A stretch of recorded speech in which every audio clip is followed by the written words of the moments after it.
Hey everyone, how's it going? I am sorry I have not been around. To be honest, life is just crazy. The lighting's not ideal in here. Sorry about that. We're just having some home renovation things, so I'm sitting actually at my dining room table, but gives you a nice view through our big windows. But yeah, I basically wanted to pop in because I know I promised you guys some research stuff, and honestly, I've been collecting stuff, but I haven't posted anything. And to be completely honest, that's just me being super self-conscious. So, I go to record and the kids are tugging at my sleeves, or, I don't have any makeup on, or I'm being self-conscious. So I know even though the lighting is not ideal today, I'm just going to hop on and share with you some of the cool research I found, because I think it's really important for us as parents, as foster care advocates, as foster carers in general, and even as youth, to really understand the studies and the research that's going on, and some of the interesting findings that have come out lately.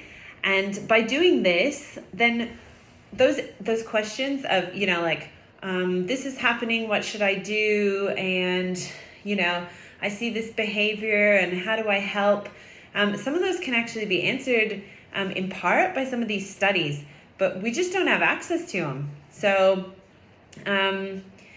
many of you probably don't know, but I actually have a master's degree in immunology. So I'm very in tune with science and the scientific community. And being completely honest, scientists suck at sharing their findings with most other people. So they get together and they have their scientific lingo and they chit chat and they share things among themselves. But when it comes to actually sharing what they find and putting it in a way that we understand and it can apply to the general population, they're not very good at it. And since I am so passionate about research, and I have such a strong belief in these researchers' abilities, these guys devote their whole lives to doing this research. They dedicate their whole lives to finding ways to help, or, finding what's behind certain behaviors, or how we can influence people and our environment for the better.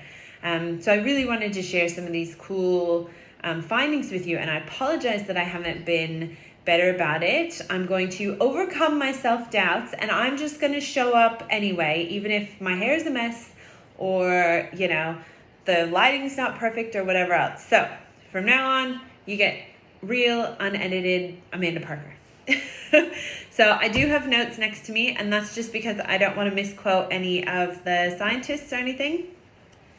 But I did want to share with you this first one, and this first study I really liked because it really applies to my passion as a confidence coach for youth. And I mostly focus, for those of you that don't know, I mostly focus on youth that are in the out-of-home care or in the foster care system. So although younger kids can also benefit from confidence coaching, a lot of it would be for tweens and teens. And a lot of what I do is filling that gap, right? So when kids go into foster care, they have awesome programs, right? They get counseling, they go to the psychologist, they often have programs where they can get mentored. And as a foster care myself, I thought these programs are amazing and I totally see the benefits in them. But when it came to time for our foster kids to leave care when they aged out, the general consensus was kind of, you've got a meeting and they come and they say, okay, well, we can help support you for the next, 6 months to a year by putting some things in place. What do you need? And I found that most kids in out-of-home care have no idea what they need, right? Most of them, I found a lot of them don't have hobbies. They're living so much in fight or flight that they don't have hobbies. Some of them don't even know what they want to do. They still even struggle with creating boundaries, with healthy relationships, with just quieting that inner voice in their head that's screaming at them all the time. That just makes it hard for them to function, in the same way that we do. And I think we tend to label them. So we say early trauma has influenced them and they don't think the same as us. And that's completely true, right? We know trauma at an early age can change the way your brain functions. But just like anybody else who has, not that foster care or being in foster is a disability, right? But, we see people with autism, for example, right? They don't think the same way as us, but they can still be successful because they learn different ways to do things in life that work for them, right? It's the same with anyone with a disability or who thinks different. It doesn't mean that they can't be successful in life, be happy. It just means that they need to learn slightly different or come up with slightly different strategies that work for them and their brains and their circumstances. So that's basically what I do in a nutshell, is help those kids develop those strategies specific to themselves. Because like I said, the foster care system is great. They have so many good supports in place, but I feel like there's parts missing. And this really talks to me as being really important research, and really kind of inspires me to continue doing what I'm doing, and hopefully it will inspire you as well. So this was by Nicolas Barthelot, and I apologize if I say that. And the study is actually called, and I'm going to read it because it's really long, Development and Validation of a Self-Report Measure Assessing Failures in the Mentalization of Trauma and Adverse Relationships. Whoa, that was a mouthful. Okay. So basically, what they were trying to do is when they talk about mentalization of trauma, what they did is they went out to people that had experienced trauma, and they asked them a series of questions, right? So some of these questions, for example, were they actually able to identify that they were traumatized? Like, can they look back and say, oh yeah, I went through some really hard things, I'm in fight or flight. They wanted to know if they were actually conscious of the abuse and neglect, if they could look at what happened to them and say, okay, that's not a normal occurrence for someone my age, and that affected me. They wanted to know if they understood the impact of that. So if, these trauma survivors, if they were able to step back and say, okay, because this happened to me, then I'm more likely to feel this way when this happens, or this is a trigger for me, or something else. They wanted to know if they're actually aware of that, because that awareness is actually really important, and we'll hear a bit more about that.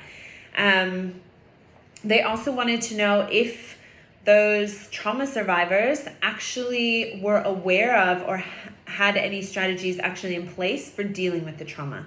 So did they even know of any ways to deal with it? So when these triggers came up, when these behaviors came up, when they felt this fight or flight response, did they have any ideas of how to deal with it? Did they try and put any strategies in place? Had anyone taught anything to them, right? And then some of the last questions they asked were whether or not these trauma survivors could understand their perpetrators to the degree that they could recognize their behaviors and therefore be aware of when they're falling into the same behavior. So, if a parent was verbally abusive to them, say, then were they aware of themselves possibly beginning to be verbally abusive, and were they able to say, hey, hold on, that's what my perpetrator did, so that's what I'm doing now. So were they aware of that connection?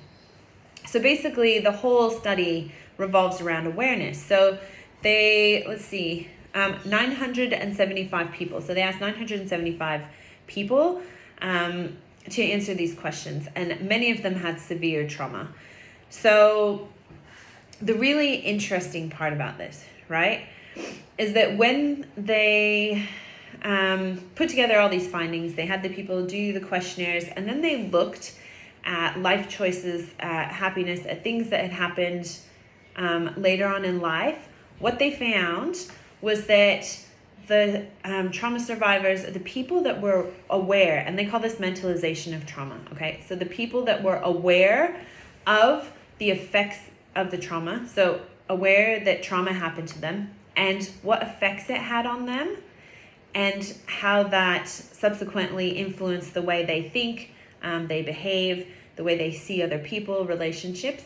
That awareness, the more aware that people were of those key elements, then the more resilience that they found they had. So a quote from them actually says, the essence of maladaptive development. So that means not being aware of that, of staying in that fight or flight, of not having the ability or haven't just gotten to the point where they're able to self-reflect. Following childhood trauma lies in the absence of resilience rather than in the presence of vulnerability. So basically, they're saying that the ability to understand, right? The ability to move past that, to understand their trauma, to not repeat the cycle, and to be aware of how that affects them, which is what I'm so passionate about, because then when they're aware, then they can come up with strategies to help them when they hit those situations, right? So when they're aware of that, then that actually is a marker of resilience, right? So they say instead of vulnerability. So it doesn't matter how vulnerable they are, from the circumstances that they come from, how bad their trauma is or will be in the future. One of the key things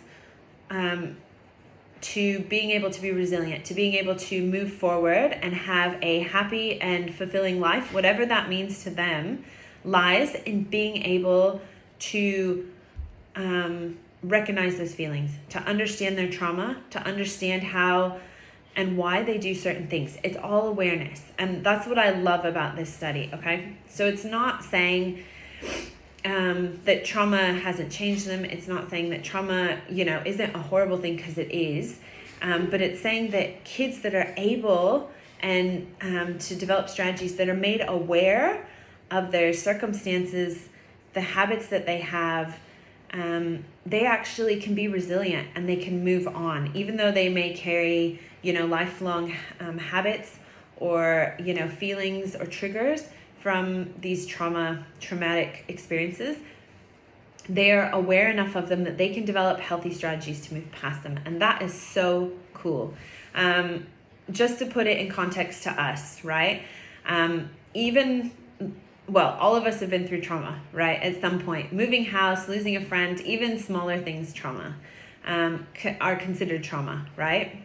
They may not be at the same level, but everybody goes through trauma, right? So, for example, when someone says something to you, like I get really triggered when people question my parenting, right? And that has, we won't go into that, but that has long-seated roots, I guess is what I'm trying to say, in things that happened to me earlier.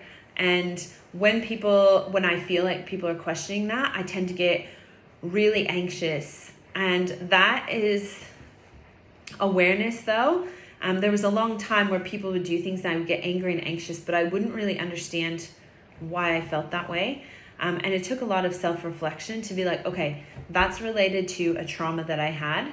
And now that I'm aware of it, when that happens, I can be like, okay, I'm having this reaction because of this. But now I've put in strategies in place. So when those feelings come up, I'm able to cope with them before they get to the point where, I'm in bed under the covers, not able to cope with life.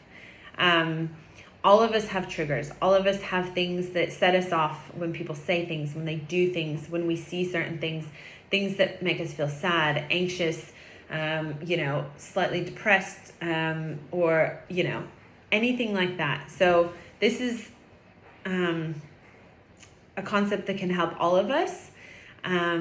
But particularly if we take this and we apply it to kids who have had trauma, if we can help them become aware of that, aware of why, what triggered this? Why do you think you feel this way? What in your past Do you remember, when do you first remember this happening?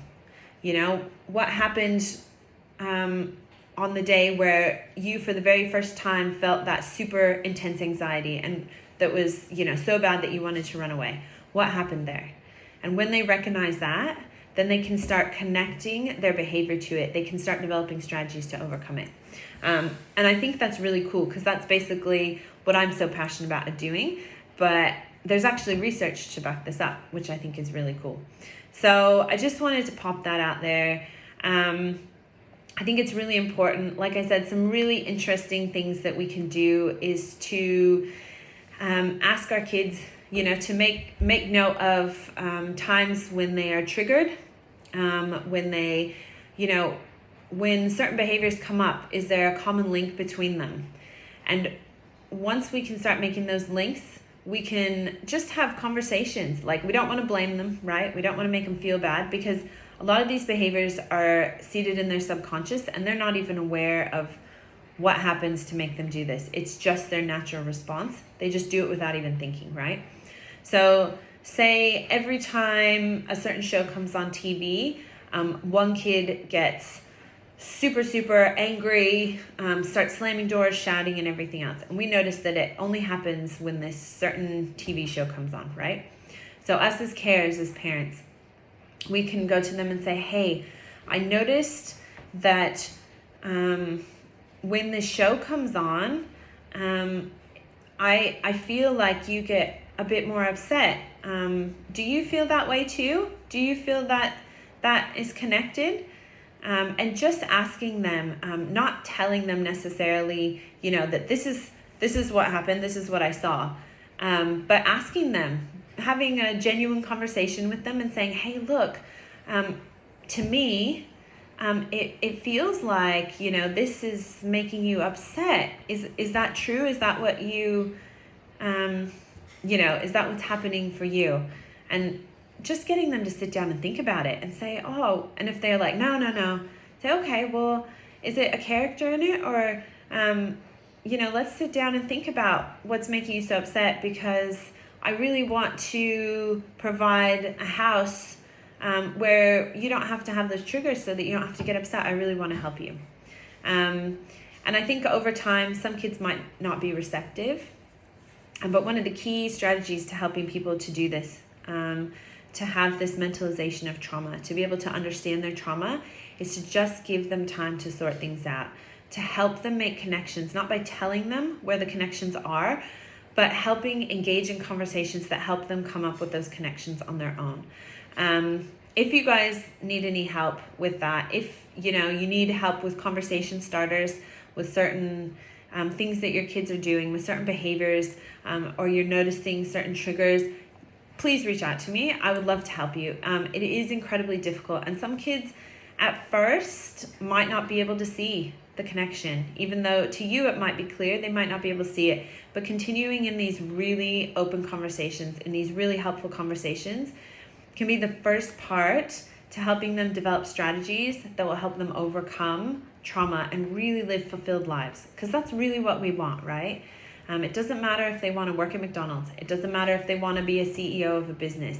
As long as they move on when they leave our houses and do something that makes them truly happy, that they're living, you know, with healthy relationships, they have good friends, they're in healthy relationships with partners, you know, where they have good boundaries, and they're happy with the lifestyle they live, right? That's the key. That's all we want, is to have genuine relationships and fulfillment throughout their lives. And that can all start with these simple conversations. So pop me a DM or a comment below if you need any help with conversation starters. I would love to have a conversation with you on what you can say to help get the conversation started, to help these kids really start sussing out what's happened to them. And yeah, just keep an eye on, like I said, Messy Hair All. I will try and be here for you to give you some more cool research. Like I said, I think it's really important that we understand this so that we can understand the kids in our home, the kids who have had trauma, a lot better, and so that we can make really impactful decisions every day that will help them, but also help us so that we don't go crazy. So anyway, I hope you guys are having a good day. Thanks for joining in. It's so good to see you again, and I will talk to you later. Bye.